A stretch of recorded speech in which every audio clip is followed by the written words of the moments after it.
Do you experience any of the following? Low back pain after your leg workout, sciatic pain during or after your workout, low back tightness during or after your workout, or maybe you're just scared to death of training the lower body because now that you've had a fusion, your body's different and you're not sure how to approach lower body training. If you answered yes to any of that, you're gonna wanna stick around. I'm gonna walk you through a recent lower body workout that I did. I'm gonna give you the warm-ups, why I did the warm-ups that I did, why I picked the core exercises that I did, some really cool pre-workout drills that you can take to protect the low back, as well as keeping a workout very simple. Now, to really get the most out of this workout and applying the concepts and the ideas that I have is to really learn how to apply it for the rest of the workouts that you do during the week. And I have a free guide for you. Go to fitnessforbackpain.com/pain-free training, where I walk you through how to take the big ideas when it comes to persistent low back pain, disc injuries, post-surgery, and then how to apply exercise in a smart way to your specific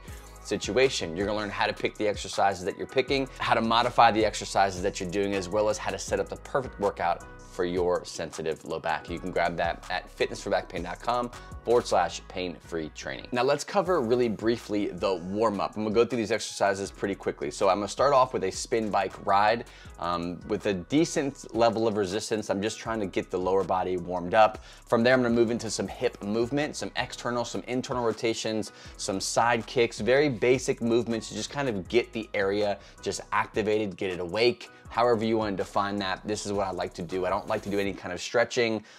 If I'm gonna do any kind of stretching or mobility work, it'll definitely be after the workout is all over. The third thing I'm gonna go into is my core training. For my specific situation, I tend to have more of an over-contraction, over-response in the low back. Now, this was really bad when I was in a lot of pain because I was spent years just trying to protect my low back from any kind of injury and trying to protect myself from creating more pain. So what I try to do now is I introduce safe, for me, flexion and ab or abdominal or front of the abs activation that really helps me shut down that over contraction or the over guarding of the low back. Now, you can do a lot of different core exercises. Specifically here, I'm doing things that I often don't suggest people to do, like crunches or any kind of weird sit-up, or you see me doing these penguin type of exercises. These core exercises do not cause symptoms for me. If you know that you can't do things like sit-ups and crunches and twists and things like that because it creates symptoms, I wanna encourage you, pick a core exercise that fits you and your specific symptom profile.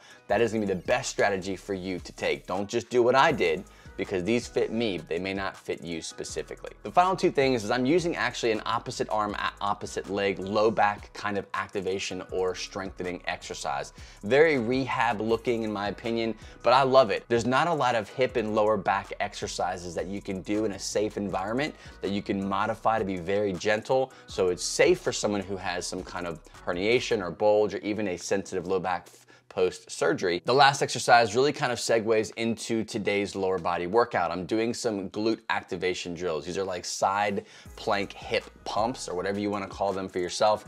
Essentially what I'm doing is I'm going in from a resting side plank position, and as I'm going up and bringing my hips forward, I'm externally rotating my knee with that band there, which is activating the hips really well. The first lower body exercise that I'm doing here is the landmine lunge. You can do these a few different ways, but I just love the position of them. I like it because it feels good on my low back. I can change the position of my body. I can keep that weight really close to my center of gravity throughout the exercise, and I can scale it. I can make it harder. I can make it easier. All in all, it's a really good exercise that I love to do. One thing you want to do when you're doing the landmine lunge is make sure that your low back is in a good position. If you're too extended and you have some kind of compression issues or you have some kind of sciatica with extension, it's going to trigger that. So what you have to do is find whether you're going to get a little bit closer to that plate that's on the actual barbell or a little bit further away, or you're going to change the angle at the low back. So you're kind of already in a flexed position instead of being overextended. You're kind of holding that barbell in a little bit more of a flexed position. That oftentimes feels good for people once they kind of get in there and start moving and modifying it to fit them better. The second exercise is a cable hamstring curl. Usually what I do is I will attach the cable to both of my legs and basically do both legs at the same time. Using a cable attachment on my ankle, I'll attach the carabiner to the ankle and I will lay on the bench flat, and I'll have my not being used leg off to the side. You'll see how I get set up here in the video. And I'm just doing curls. Big things I'm trying to look out for is not using my low back to initiate the movement, really trying to squeeze the hamstring, squeeze the glute at the top. Oftentimes what you can do is if you feel it in your low back, like if your low back engages first, like me, then I will contract my glute, and that acts as like a block. So my glute is contracted, and then from there, I will then pull that heel towards my butt and really emphasize the hamstring in the exercise. Get creative with the reps and sets that you do. In this specific workout, I was trying to stick with the minimal style where I'm not choosing 5 or 6 different lower body exercises.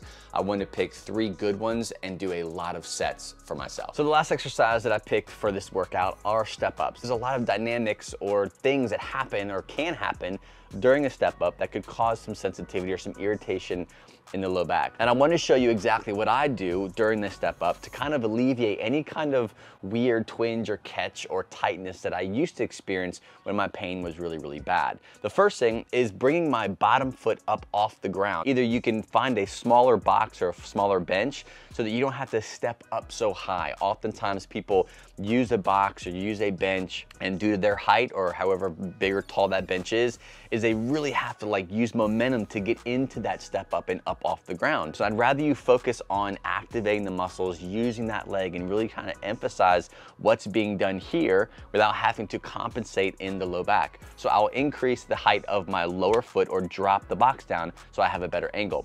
Second thing is weight distribution. I like to keep the weight close to me, so the weight, the dumbbell, is on the working side, so the leg that's up onto the box or the bench. The other thing I'll do is I'll have a slight lean forward. It's almost like I'm trying to put my brain and my thoughts over that lead foot.